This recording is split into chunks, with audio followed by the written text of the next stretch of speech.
Special Counsel Jack Smith officially resigned from the Justice Department on Friday. The news wasn't blasted out in a press release, but included in a court filing submitted by department officials to Judge Eileen Cannon, urging Cannon not to extend her restrictions that's temporarily blocking the release of Smith's final report on his investigations into Donald Trump. Joining us now, Msnbc legal analyst and former federal prosecutor, Christy Greenberg. Welcome, Christy. Christy, what do you think? This is such a mess. Thank you. You just summed up the last 2 years. I mean, so you've got 2 volumes of this special counsel report, the January 6th volume and the classified documents volume. With respect to the classified documents volume, Merrick Garland kind of took himself out of it. He said, we're not going to publicly release it. And the reason is because, well, there is still this ongoing appeal of Judge Cannon's dismissal of the case against the classified documents case against these 2 co-defendants. And so there could be some prejudice to them. So we're just not going to publicly release it. We want to just release it to a few members of Congress.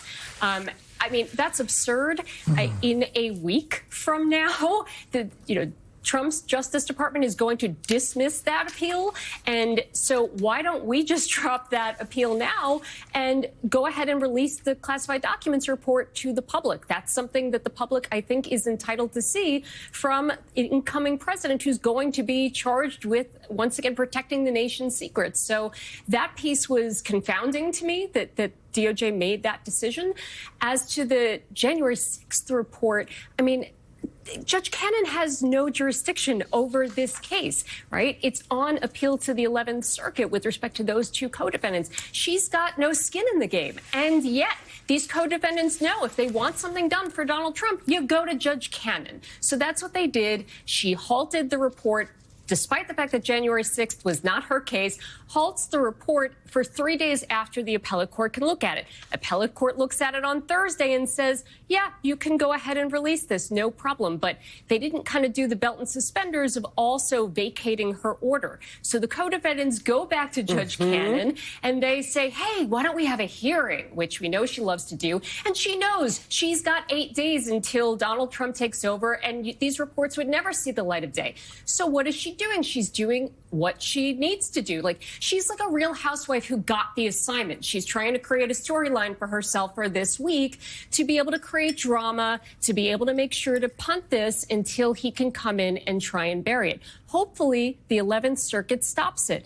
They've already said these reports should be released. Nothing about what's in the January 6th report has anything to do with Judge Cannon. And just yesterday, she ordered DOJ to say, tell me more about why the January 6th report has nothing to do with these defendants. About half an hour ago, DOJ said, has nothing to do with these defendants, and you don't have jurisdiction. So hopefully the 11th Circuit comes in and tells her to knock it off. What do you think all this... I'm sorry, go ahead, Simone. No, go ahead, Alicia, because my comment's not going to be good for TV, but go ahead. Well, I'm not sure mine is either, which is, what do you think she believes all this fealty is getting her, Christy Greenberg? Like, what is she aiming for here? What's at the end of this road for her? Well, I don't think, at least right now, there's anything at the end of the road for her, because she's very useful to Donald Trump exactly where she is.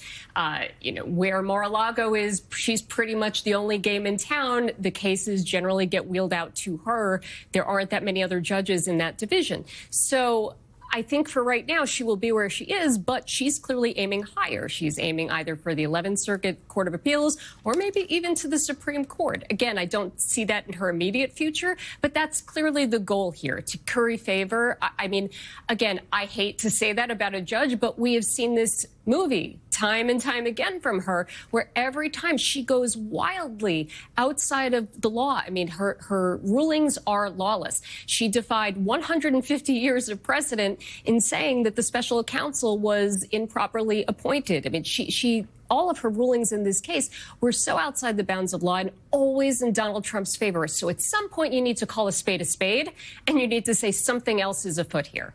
Well, I'll say that something else is afoot. She's in the tank. and she has been for day one. And it's unfortunate because she is a stain on the entire judiciary. She's not credible in the role that she plays, and it's unfortunate that we find ourselves subject to this neophyte judge who doesn't even know the rules of precedent and procedure. And so from that standpoint, I'm of the view, I don't care how you release it, just get the damn thing released. Because we have nickeled and dimed around this. Merrick Garland has been wholly useless in this process, completely useless. The most timid person at justice, period, in the history of the organization.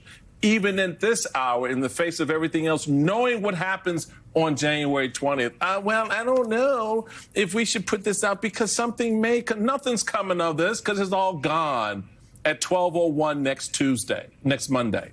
So what's the point, Christy? I mean, citizens look at this and they go, this has been a complete cluster for the American people relative to our judicial process.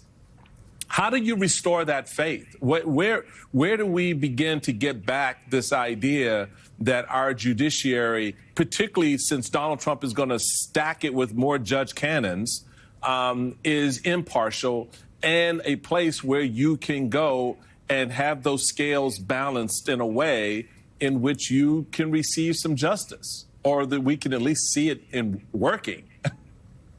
Well, I think the first thing is you don't take yourself out of the game, which is what Merrick Garland did here with respect to that Florida classified documents volume of the report, right? You have to move forward. There is information that I think would be very valuable for the American people to know in that report. For example, Jack Smith said, we will be able to prove at trial with unclassified evidence why it is that Donald Trump kept those documents and what he plans to do with them. That, to me, has always been the $64,000 question. Is he just keeping them for his personal trophies? Was he looking to sell them or provide information to others? Who else was involved that may be coming into this administration? Like, you can't, as Democrats, you can't take yourself out of that. You have to try and fight those fights. I think as to other judges, I mean, I don't foresee the DOJ, particularly under Donald Trump's personal lawyers running it, like, they're not going to be speaking truth to power for any of Donald Trump's judges. But I do think there is a real role here for state prosecutors. I'm hoping that Jack Smith, with respect to other people who enabled Donald Trump on January 6th, I'm hoping that he provided some of that evidence with respect to the fake elector scheme to some of those other state prosecutors who can have a role here in really protecting rights under state constitutions. So I think we have to keep speaking truth to power in any way that we can. All right, Christy Greenberg, thank you very much. Really appreciate you coming on. So this week, folks, is officially President Biden's last week in the White House. How he plans to